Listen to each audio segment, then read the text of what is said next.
Hello friends, मैं हूं मनीष विश्वकर्मा और आपका हमारे यूट्यूब चैनल एमवी क्लासेस में हार्दिक स्वागत है।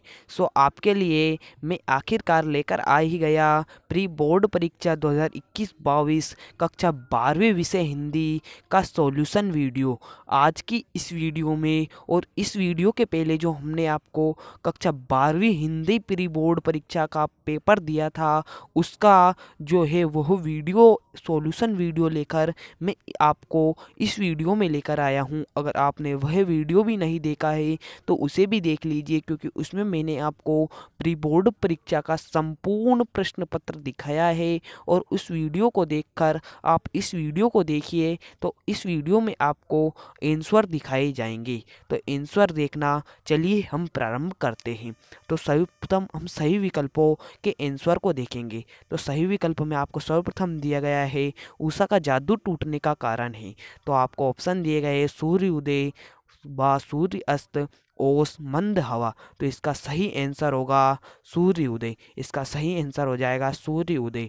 पहले का उषा का जादू टूटने का कारण है सूर्य उदय। दूसरा आपका दिया गया है चौके के गीले होने का भावार्थ है। आपको चौके के गीले होने का भावार्थ बताना है। तो आपको ऑप्शन दिए गए नए नए जीवन का उदय, वातावरण में नमी, भोजन के लिए तैयार होना या वातावरण में शुष्कता। तो इसका सही आंसर होगा नए जीवन का उदय। नए जीवन का उदय इसका सही आंसर होगा। चौके के गीले होने का भावार्थ नए जीवन का उदय है। चौके के गीले होने का भावार्थ नए जीवन का उदय है।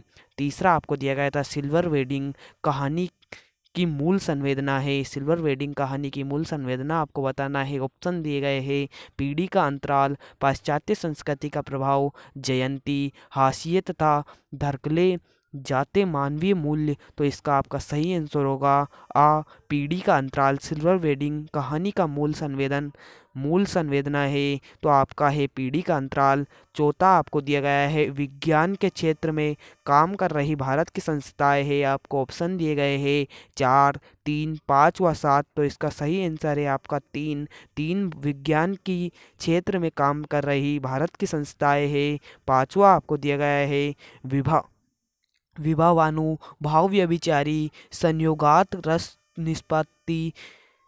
यह परिभाषा है आपको जो दिया गया है विभावानुभाव व्यभिचारी संयोगात रस निष्पत्ति।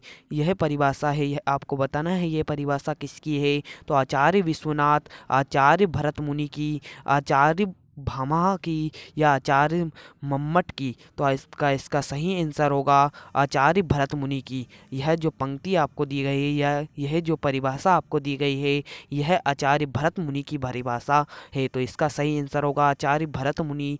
आपको छठा आपको दिया गया है बात का धनी मुहावरे का अर्थ है। बात का धनी मुहावरे का अर्थ क्या है। आपको ऑप्शन दिए गए हैं बहुत पैसे वाला, जुबान का पक्का, खानदानी या बातों से कमाई करने वाला। तो इसका सही आंसर होगा जुबान का पक्का। बात का धनी होना अर्थात जुबान का पक्का होना।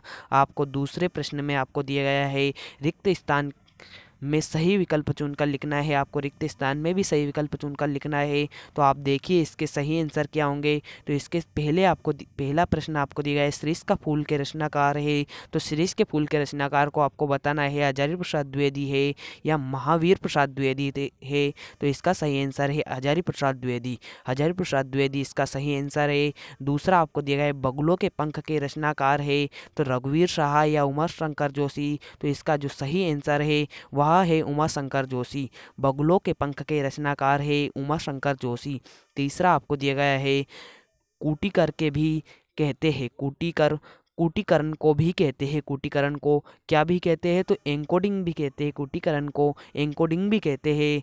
चौथा आपको दिया गया है आनंदा की पाठशाला से लगती थी 10 बजे से या 11 बजे से। तो आपकी आनंदा की पाठशाला जो है 11 बजे से लगती थी। जो इसका सही आंसर होगा 11 बजे से। पांचवा आपको दिया गया है राम मेहनत करता है यह वाक्य है। तो यह एक साधारण वाक्य है। राम मेहनत करता है यह एक साधारण वाक्य है। तो इसका सही आंसर होगा साधारण। छठा आपको दिया गया है गद्य पद्य मिश्रित काव्य कहलाता है। तो गद्य पद्य मिश्रित काव्य क्या कहलाता है, मुक्तक काव्य या चंपू काव्य। तो इसका सही आंसर होगा चंपू काव्य। इसका सही आंसर हो जाएगा चंपू काव्य।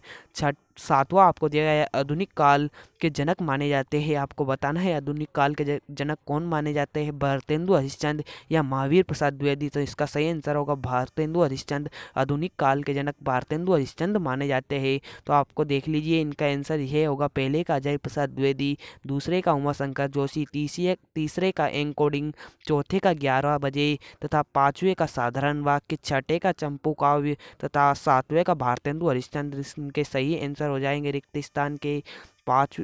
चलिए तीसरे प्रश्न में देखते हैं। तीसरे प्रश्न आपको सही जोड़ी चुनकर लिखना है, सही जोड़ी आपको बनाना है। तो सही जोड़ी के लिए मैं पहले पेन सेट कर लेता हूँ। चलिए सही जोड़ी में आपको सर्वप्रथम दिया गया है फणीश्वर नाथ रेणु। तो फणीश्वर नाथ रेणु की आपकी एक रचना थी, आपके पाठ में फणीश्वर नाथ रेणु की एक रचना थी पहलवान की ढोलक। तो इसे फणीश्वर नाथ रेणु को पहलवान की ढोलक से मिला देना है।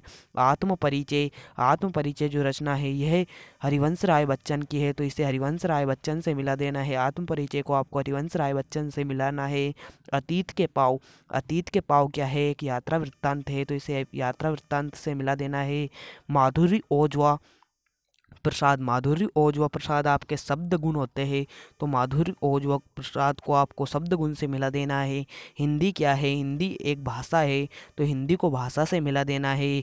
छठा आपको दिया गया है समाचार लेखन के 6 प्रकार होते हैं। समाचार लेखन के कितने प्रकार होते हैं, 6 प्रकार। तो समाचार लेखन को 6 प्रकार से मिला देना है। अर्थात फणीश्वर नाथ रेणु को आपको पहलवान की ढोलक से मिलाना है। आत्म परिचय को आपको जो है हरिवंश राय बच्चन से मिलाना है। अतीत के पाव को आपको यात्रा वृत्तांत से मिलाना है। माधुरी ओजवा प्रसाद गुण को आपको शब्द गुण से मिला देना है। जो माधुरी ओजवा प्रसाद है यह आपके शब्द गुण होते हैं, इन्हें आपको शब्द गुण से मिला देना है। हिंदी एक भाषा है, तो हिंदी को आपको भाषा से मिला देना है। समाचार लेखन के 6 प्रकार होते हैं, तो समाचार लेखन के 6 प्रकार से मिला देना है। तो इस प्रकार आपकी यह सही जोड़ी पूर्ण होती है। चलिए अगले प्रश्न को देखते हैं। एक वाक्य में उत्तर दीजिए या एक शब्द में उत्तर दीजिए। तो इसके पहले हम सत्य असत्य को देख लेते हैं। सत्य असत्य में आपसे पूछा गया है, देख लीजिए सत्य असत्य।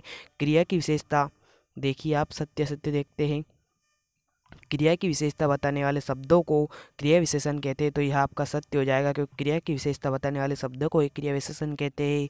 उपसर्ग का प्रयोग शब्द या शब्दांश के पहले होता है, तो उपसर्ग का प्रयोग शब्द या शब्दांश के पहले ही होता है, तो उपसर्ग यह आपका सत्य हो जाएगा। सिंधु घाटी सभ्यता में पत्थर और तांबे का प्रयोग होता था, यह सत्य है, क्योंकि सिंधु घाटी सभ्यता में तांबे की खोज हो चुकी थी और पत्थर का भी उपयोग होता था। सिंधु घाटी सभ्यता में पत्थर और तांबे दोनों का प्रयोग होता था, इसलिए यह आपका सत्य होगा।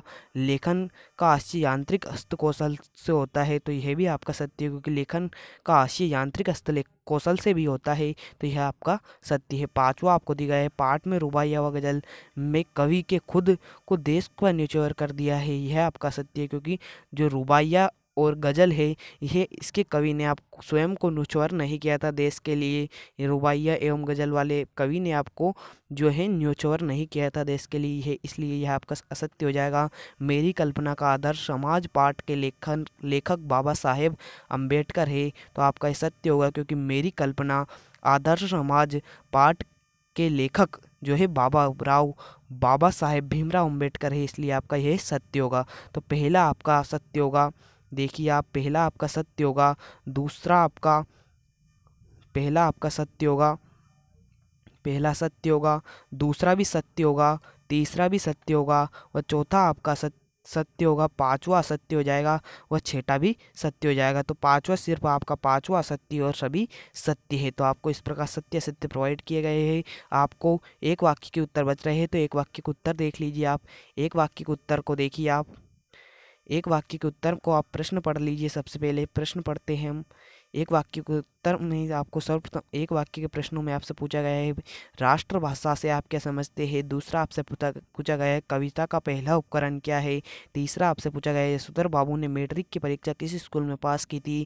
छठा आपसे पूछा गया है मैं पढ़ लिख कर वकील बनूंगा, अछूतों के लिए कानून बनाऊंगा और छुआछूत को दूर करूंगा। तो राष्ट्रभाषा आपको लिखना है, कविता का पहला उपकरण लिखना है, यशोधर बाबू ने मैट्रिक की परीक्षा कहाँ से पास की थी और ये कथन जो आपको दिया गया है ये किसने लिखा है यह लिखना है। और पांचवें आपको दिया गया है कविता का पंख लगाकर कहाँ कहाँ उड़ती है। छठा आपसे पूछा गया है राजा ने लुट्ठन से क्या कहा था। सातवां आपसे पूछा गया है दोहे का उल्टा क्या होता है, तो दोहे का उल्टा सोरठा होता है और आपको यह लिखित में दिखाए जाएंगे। तो लिखित में आप देख लीजिए, राष्ट्रभाषा प्रत्येक स्वतंत्र राष्ट्र, जो राष्ट्रभाषा होती है, यहाँ पर देखिए आप राष्ट्रभाषा, जो राष्ट्रभाषा होती है उसका देखिए आप राष्ट्रभाषा प्रत्येक स्वतंत्र राष्ट्र में एक भाषा होती है जिसे राष्ट्रभाषा कहते हैं। प्रत्येक स्वतंत्र राष्ट्र में एक भाषा होती है जिसे राष्ट्रभाषा कहते हैं। दूसरा आपसे पूछा गया था कविता का पहला उपकरण क्या होता है, तो कविता का पहला उपकरण छंद और व मुक्तक छंद होता है। पहला उपकरण छंद होता है, वह मुक्तक छंद होता है। तीसरा आपको मैट्रिक की परीक्षा, यशोधर बाबू है, जो यशोधर बाबू है उन्होंने मैट्रिक की परीक्षा कहाँ से पास की थी, तो यशोधर बाबू ने मैट्रिक की परीक्षा रेमजे स्कूल से पास की थी। यशोधर बाबू ने मैट्रिक की परीक्षा रेमजे स्कूल से पास की थी। चौथे में आपसे पूछा गया था, जो कथन दिया गया था आपको, मैं जो दलितों के प्रति लड़ूंगा, या आपको कथन दिया गया था, वह कथन भीमराव अंबेडकर साहब ने कहा था, साहिब भीमराव अंबेडकर ने कहा था। तो आपको इसमें भीमराव अंबेडकर लिखना है। पाँचवें में आपको देखिए, पाँचवें में आपसे पूछा गया था कविता पंख लगाकर कहाँ कहाँ उड़ती है, तो कविता पंख लगाकर बाहर भीतर इस घर उस घर सबके घर घूमती है। तो आपको लिखना है कविता पंख लगाकर बाहर भीतर इस घर उस घर उड़ सकती है। तो छठा आपसे पूछा गया था, जो राजा ने लुट्ठन के कान में क्या कहा था। छठा आपसे पूछा गया था राजा ने लुट्ठन के कान में क्या कहा था, तो राजा ने लुट्ठन के कान में कहा था, जीते रहो बहादुर, तुमने मिट्टी की लाज रखी। क्योंकि जो लुट्ठन पहलवान था वह जो है कुश्ती में जीत गया था और उसने मिट्टी की लाज रखी थी, इसलिए राजा ने उसके कान में कहा था, जीते रहो बहादुर, तुमने मिट्टी की लाज रखी। और सातवें आपसे जो है दोहा का उल्टा क्या होता है यह पूछा गया था। सातवें में आपको दोहे का उल्टा सोरठा होता है, इसलिए आपको सोरठा इसका सही आंसर लिख लेना है। तो इस प्रकार आपके एक वाक्य के उत्तर पूर्ण हो जाते हैं। पहले में राष्ट्रभाषा पूछा गया था, कविता का उपकरण पूछा गया था, यशोधर बाबू ने मैट्रिक की परीक्षा कहाँ से पास की थी यह पूछा गया था, बाबा साहेब भीमराव अंबेडकर का कथन जो दिया गया था उसे लिखना पूछा गया था कि किसने लिखा था, कविता का पंख लगाकर कहाँ कहाँ उड़ सकती है, तो लुट्ठन राजा ने लुट्ठन के कान में क्या कहा था, और दोहे का उल्टा क्या होता है यह आपसे पूछा गया था। और ये सभी वीडियो आपके पूर्ण हो जाते हैं, यह जो है